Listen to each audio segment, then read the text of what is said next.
السلام عليكم ورحمة الله وبركاته. كوجم تطافي داوت كينيا سجنتان كينيا سيمبودا أمس تربيتها جتة ميلا ميدا أنكو باهي كراتي في ميمبري وكان مو يوتيوب ميلا ميدا تين اسم برغود أن أمس تربية كينيا بيف ميدا جاتين أني في أوبرز كيسان نافيل استوديو كينيا تقول جينا جرا بقول تلجاري كان نافيل Bagana gawan walitti dachanii Maamad Nuur. akkuma yeroo hunda kaasnu torbee darbanii torbee biraatti goon ni'imaa guddaadha. Shukrii rabbiif galchineetiin eegalla. Alhamdulillahi rabbil alamin. Alhamdulillah Rabbil Mee Aalamiin. torbeen si bira akkam ture? Torbeeni maashaallah gaariidha. Akkuma duraan jedhu waan hedduu milkeessinee waan hedduu karoorfannee daawwattoonni keenyas ammas irra deebiidhaan maal milkeessan maal karoorfattan isiniin jedha akkuma gaafii kiyya yeroo hundaa jechuudha. Maashaallah torbeen gaarii baay'ee akka ture Maamad Nuur. Torbee darbe keessaa waan hedduutu darbee waan hedduu gaarii waan hedduu akka addunyaatti illee gura nama seenu hedduutu dabare. Keessattuu immoo waraana dhiyeenya kana Suudaanitti banamee wal qabsiiseetiin mee odeeffannoo si bira jiru mee? Akkuma biyyaatitti ta'ee akka addunyaatitti odeeffannoon hedduutu jira. Taateewwan ta'an hedduutu jira akka biyya keenyaattis. Wantoonni hedduun piroojeektiiwwan hedduun eebbifamanii piroojeektiiwwan hedduun karoorfatamanii waan hedduutu jira.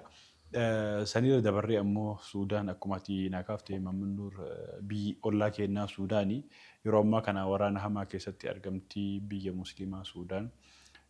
Qaamonni hidhatiin qaamonni nagayaa qaamota hidhataniin ajjeefamu jiranii. Sababa walitti bu'iinsa garee lamaanii jidduutti garee hidhatan sababa siyaasaatiif sababa aangootiif qaamonni lamaan wal dhahaniif namoonni nagaa jidduu kanatti beelaa miidhamuu jiranii. Warroonni waan kanaan miidhaman hedduun isaanii dubartii fi daa'immanii. Maaliif akka akkas ta'aa jiru wallaahi hedduun dhibaa gidduu gaafii na ta'a biyyoonni musliimaa maaliif akka akkanatti miidhaman maaliif akka akkanatti waan si ajaa'ibamoo wanni waan kana duuba harka qabu biyya musliimaa ta'uu isiiti odeeffannoowwan garaagaraa kan argamsiisanii. Maaliif akka akkas ta'u garuu hedduu gaafii na ta'a Maamad Nuur. Akkuma ati kaastee Suudaan torbee darbee kana keessa waraana hamaatu itti baname magaalaa Elfaashir namoota almost 2,000 ol ta'antu daa'immanii fi dubartoota dabalatee namoota hedduuti qaamota hidhataniin kan ajjeefaman jechuudha. Yoo kan yaadatu ta'e ji'oota hedduu dura waraanni dafee dhaqqabaa Suudaan naannoo magaalaa san marseetiin ji'oota hedduudhaaf achitti eegaa ture. Wanti torbee kana ta'e immoo waan hedduu nama rifachiisudha. Ulfaataadha haalli achi keessa jiru namoonni achi keessa jiran asiin dura illee ni yaadataa baqataniitiin biyya keenya kanatti illee magaalaa hedduu keessatti illee faffaca'ee yeroo jiran agarra. Amma immoo daran baachuu danda'a jedheetiin kan tilmaamamu wanti kun maalidhaa fi waraanni kun qaamni isaan deeggaru illee hedduu illee hin beekamu garuu immoo hedduu babal'ataatiin kan deemaa jiru waan hedduu ulfaataadha naafi. Hedduu nama gaddisiisa biyyi ollaa keenyaa akkas ta'uun ammoo nuti wanni nurraa eegamu du'aa'iidha. Wanti beekamu qabu lolli Suudaan yeroo dheeraadhaaf kan deemaa ture ammoo duras akkuma yaadatamu sooshaal miidiyaa fi miidiyaa garaagaraa irratti odeeffannoo ilaalaa turre. Magaalaa Kaartuum guutuun guutuutti hanga barbaaduutu takka gamoowwan gurguddaan jiganii ibiddaan qabatanii akkasitti turtee xiqqooma tasgabbaa'ee ammas itti deebi'ee jira garuu wanni waraanni jiru kuni lolli gama lamaaniin jiru kan ittuma deemaa turee fi yeroo dheeraa kan deemaa turedha. Taree miidiyaa irratti baha malee lolli yeroo hundaan jira uummanni beela'ee daa'imni qoricha dhabee dawaan hin jiru nyaanni hin jiru. Biyyi Suudaan miidhamarra jirti. Inshaallah daawwattoonni keenyas waan sooshaal miidiyaa irratti arganii arguutti jiran jedhee yaada. Wanni nurraa eegamu immoo du'aa'iidha. Du'aa'iidhaan akka hin irraanfanne jechuun barbaada. Yeroo hundaa baay'ee nama gaddisiisaa nuti asiin dura uummata Falastiiniif yeroo hedduu miidiyaa kanarratti illee waa'ee uummata Falastiin kaasnee haasaa turre. Hamma tokko immoo sunis tasgabbaa'ee alhamdulillah. Amma immoo kan biraallee kunuudhaa immoo kanatu ka'a. Fitnaan uummata musliimaa akkuma itti fufitti jechuun ni danda'ama. Rabbiin alama musliimaa hundaaf nasrii haa fidu. Waraan isaan bira gahu nu bira hin dhaqqabu jechuun ulfaataadha waan ta'eef maaliif tokkoffaa obboleewwan keenya lammaffaa immoo ollaa keenyalleedha. Kanaaf uummata kanarraa waraanni kun akka dhaabatu cimsinee du'aa godhuu qabna biyya keessaa biyya alaa namoonni musliima ta'anii hundinuu uummata kanaaf uummata musliimaati illee waan ta'aniif du'aa godhuu fi qabna jedha. Mee naafi torbee kanaaf waa'ee tokko irratti osoo haasofne jedhee yaade namni jireenya jiraatu keessatti bu'aa bahii hedduudha qabaata. Kanaan wal qabatee immoo bu'aa bahii inni keessa baasaniif rakkoon isa mudachuu danda'a. Rakkoon mudatan keessaa bahuudhaaf namni illee gargaaruu danda'a waan ta'eef nama san galateeffachuu irratti dhaabbata isa gargaarsan galateeffachuu irratti akka biyya keenya akka aadaa hawaasa keenyaatti illee haa ta'u akka waliigalaatti illee yaadota garaagaraatu jira mee kanneen irraa haa kaasnu. Maamman dur baay'ee gaariidha. Akkuma beekamu mata duree yeroo hundaa kaasnu tokko jira. Mata duree san guyyaa har'aa akka filnuutti kan qabannee daawwattoota keenyaaf dhufne wala tansul fadla baynakum ayata quraanaati. Galata isin jidduu jiru hin dagatinaa. Galata namni isinirraa qabu galata walirraa qabdan toltu walii ooltan tola walii ooltan walirriif hin dagatinaa mata duree jedhu fakkaata kanatti naaf kennite. Namni nama hin galateeffanne immoo rabbiillee hin galateeffatu waan ta'eef namarraa eegalamaa kan jedhu kaasuudhaafini. Mee akka biyya keenyaatti yookaan dhuunfaa kan keetiraa siyaa kaasuuti galateeffachuu irratti mee akkamiiti? Galateeffachuu irratti hin yaada hedduus yaada haga humna kiyyaatiinis galateeffadha. Galanni kan irra guddaan namni tokko yoo waan xiqqoo takka illee sii godhe galatoomi jechuun innuu galata. Yoo sanii ol gochuu kan dandeettu ammoo waan yaadde innis galata. Galanni sadarkaa qaba. Garuu xiqqaattullee galanni afaaniitu barbaachisaadha namarraa. Galata namaaf galchuun akhlaaqallee. Si galee namni wanni sirraa qabu galata sirraa qabu namni tola sitti oole haqa sirraa qaba. Hayin isummaa inni tola itti ooludha. Nama tola sitti ooletti tola itti ooludha. Kanaafuu namoonni jireenya keenya keessatti haqa nurraa qaban. Xiqqeenya keenyarraa dhaloota keenyarraa qabee haadhaaf abbaa keenya.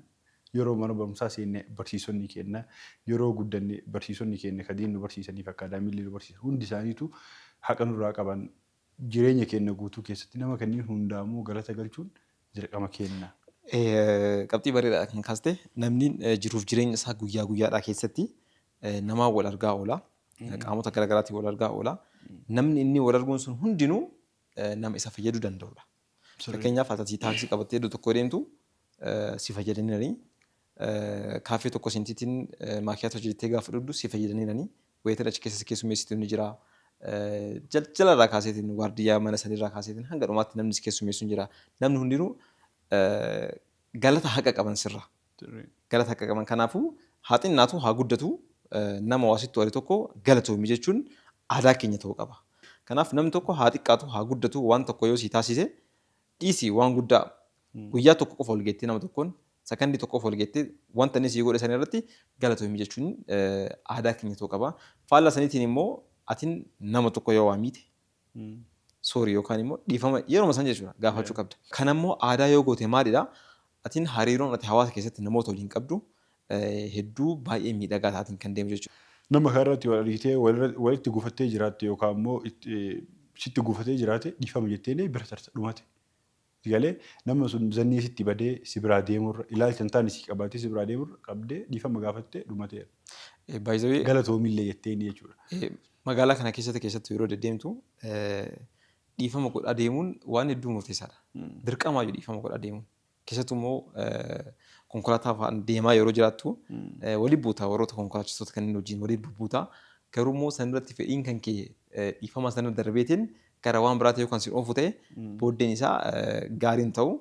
Kanaaf innis haa balleessu atis balleessi garuu dhiifama jedhiini dhiifama jetteen qabbanestee deemtaa jechuudha. Dhumate namni sun ilaalcha addaa wayii si qabaata kabajaa si qabaata dursitee keessattuu ofii balleessitee dhiifama jennaanii fa'a jechuun waan san tasgabbeessuuf aarii isaa san tasgabbeessuudhaaf ofiiyyuu balleessitee waan xiqqaa yoo ta'e waan si miine wayii yoo ta'e dhiifama yoo jetteen tuffii akka waan namni sun si tuffatu sitti fakkaachuu danda'a. Garuu si tuffatu. Dhiifama yoo jetteen hagamta akka aarii kee qabachuu akka dandeettuu fi hagamta akka nama tasgabbaa akka ati taate si hubata namni sun. Saniifuu bakkee inni si qabaatu kabajaa inni si qabaatu ka duraan irra dabalaa deema. Wanni haasaa jirru waan galataati. Mata duree keenyatti os deebine warroota galata nurraa qaban keessaa akka ijootitti kaka'anii maatii keenya haadhaaf abbaa keenyaa fi itti aansee immoo warri barsiisota keenya kan hedduu yeroo hedduu sammuu kiyya keessa dhufa jechuudha. Sababni isaa jireenya kiyya keessaa ashaaraa guddaa wayii qabu waan ta'eef haadhaaf abbaa kiyya akka mataatitti itti aansee immoo barsiisota na barsiisan sheeka quraana qaraa isarraa jalqabee jechuudha. Warroonni kanniinti waan xiyyeeffadhee fi warroonni kanniintu jireenya si barsiisa beektaa? Haadhaaf abbaan akka islaamummaatti illee akka namummaatti illee haqa nurraa qaban sun beekamaadha. Waan namni komuu amantaan illee hin daangessu sabummaan illee hin daangeffamu waan namni warra walii galu haqa haadhaaf abbaa jechuudha galata. Galanni galfamee illee dhuma taatee haadhaaf abbaa hin dhumatu. Itti aansee immoo barsiisota si barsiisan barsiisota nu barsiisan jechuudha ganda keessatti yeroo ammaa kana galanni akkaan dagatamee jiru galata barsiisota nama barsiisanii galata sheekota nama qaraasanii wallaaluma keessaa nama baasuun wanti laafaa miti. Waan nu hin beekne harfii takkallee qubee takkallee osoo taatee nu barsiisan galata guddaa nurraa qaban wallaaluma keessaa nu baasu isaaniif jechuu barbaadeeti. Waa'ee barsiisota eega kaaftee waa'ee sheekotaas eega kaaftee maatii haadha abbaa keetti aanseetiin nama galateeffattu keessaa barsiisota kan keetii namni yaadatu ni jira laata? Namni yaadadhu hin jira. Akkamitti hin jirre barsiisota na barsiisanii yaadadha sirriitti yaadadha. Yeroo hundaa ammoo galanni isaanii sammuu keessa ni jira. Maqaa dhaheellee kaasuu nan danda'a. Barsiisota sadii haadhaaf abbaa kiyyatti aansee haadhaaf abbaa akkuma isin jedhe waan namni hunduu irratti walii galu galata isaanii namuu afaaniinillee gochaanillee fixuu hin danda'u galata isaanii. Garuu kan barsiisota sadii jira waan si ajaa'ibu yoo maqaa isaaniillee si kaasuu hin danda'a. Barsiisota sadanuu qalama adda addaa qaban jireenya kiyya keessa ashaaraa qaban jechuudha. Barumsi isaan na barsiisanii fi wanti isaan na barsiisan jireenya kiyya keessatti ashaaraa qaba. Barsiisota sadii barsiisaa Yuusuf Amaan jedhama tokko amma Baalee Roobetti argama.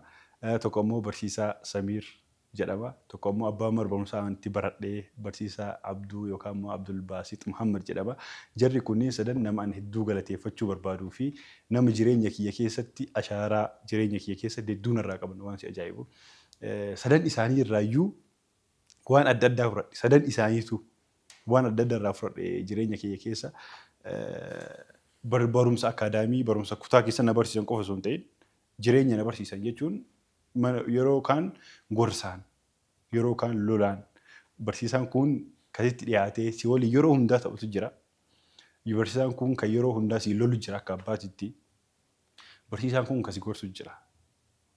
Digalee barsiisaan kun ammoo kan akka obboleessaatti asirratti na baatee anaa xiqqaa akkasitti na barsiisaa na guddisee jira. Hedduu galatooma isaanis dabalatee barsiisonni kun kana barsiistanis warroota biraa barsiistaniiti warri barsiisaa taatan hedduu galatooma isin jechuu barbaada. Barsiisonni yeroo elementarii jiru kee jirra kaasetiin barsiisonni barsiisan ammas ni argaan iddoo tokkotti qaamaan ni argaani. Garuu wanti hedduu na gaddisiisu maalidha? Barattoonni isaan barsiisan yeroo waan hundaan jijjiiramanii faayinaanshalee haa ta'u waan hundaan jijjiiramaniitiin sadarkaa guddaa irra gahan barsiisonni immoo jalaa kaasanii nu qaranii akka nuti sadarkaa amma irra geenye kana geenyuuf nu taasisan hedduun isaanii ammas iddoodhuma waggaa 10 dura yookaan waggaa 20 dura turan sanitti yeroo agarruun waan hedduu na gaddisiisudha. Maalidha? Kun akka aadaa biyya keenya ta'eetiin biyya keenya keessatti barsiisonni kafaltiin isaaniif kafalmus haa ta'u akkaataan isaanitti kunuunfamanis hedduu waan baay'ee gaaffii keessa galuudha. Maaliif dhaloonni biyya kana jijjiiraa jiru hundi isaaniitiyyuu jalarraa kaaseetiin barateetiin kan as gaheeru.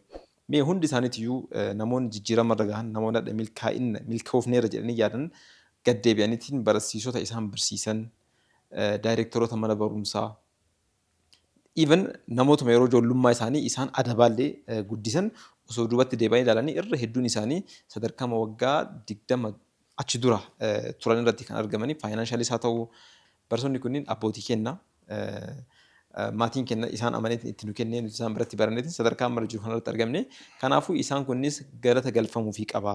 Mee yeroo tokko ni yaadadha barattoonni mana barumsaa awwaliyaadha. Gurguddoo ta'aniitiin jaarsa ta'aniitiin gaafa duuba deebi'aniitiin mana barumsaatti baratan deemaniitiin yeroo ziyaaraa taasisan ni agarta. Yeroo isaan immoo barsiisota durirraa isaan barsiisan amma immoo dur harka jala qabaatiin kashabbeenaan garafan amma immoo isaan hin saarfatan sii galee miti. Jira nama barsiisonni harka nagara faana guddisan jiran harka jala keetiin booroon na rukutan ni jiranii. Garuu immoo hadha yoo na argan an akkana qaamaanis guddadheetiin yeroo na argan hedduu gammadan.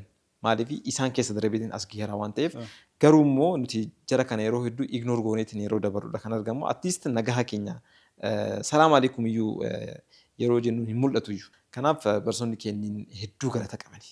Maaliif baranneetiin sadarkaa amma jiru kanarratti argamuudhaaf bu'uura kan nuuf ta'an isaan. Qabxiin ati kaastee qabxii bareedaadha. Barsiisota keenya sheekota masjidatti nu qaraasan guddisan hundi isaaniitiyyuu galata qabanii dabalataan immoo maatii keenyiin akkaataa nutti dhiyaataniin warroonni sadarkaa kanarra akka geenyuuf tumsa garaagaraa nu taasisan hundinuu galata qabanii yoo hin galateeffanna jenne immoo lakkaa'amee waan dhumatu miti. Jiruuf jireenya keenya keessatti nama hedduun kontaaktii godhaatanii kan deemnu guyyaa guyyaadhaan jechuudha. Namoonni hundinuu shoora mataa ofii qabanii jechuudha. Wanni beekamuu qaba immoo namoonni waliin jiran jireenya keessatti nama guyyaa takka waliin jiraanii nama guyyaa takka waliin bullee nama guyyaa takka waliin oollee yoo taate namni hunduu namni galata galfamuu fi hin qabne hin jiru. Namni nama hin galateeffanne rabbiin hin galateeffatu. Kanaafuu nama galateeffanne achi booda rabbiinis galateeffachuun namas galateeffachuun dirqama keenya nama oolmaa nu bira qabu dagachuu hin qabnu jechuudha. Egaa kabajamtoota fi daawwattoota keenya kan daawwachaa jirtan qophii Simboo keenyaati. Amma immoo sagantaa oolmaa daawwannee walitti deebina irraa fagaatiin asiniin jenna turtii gaarii.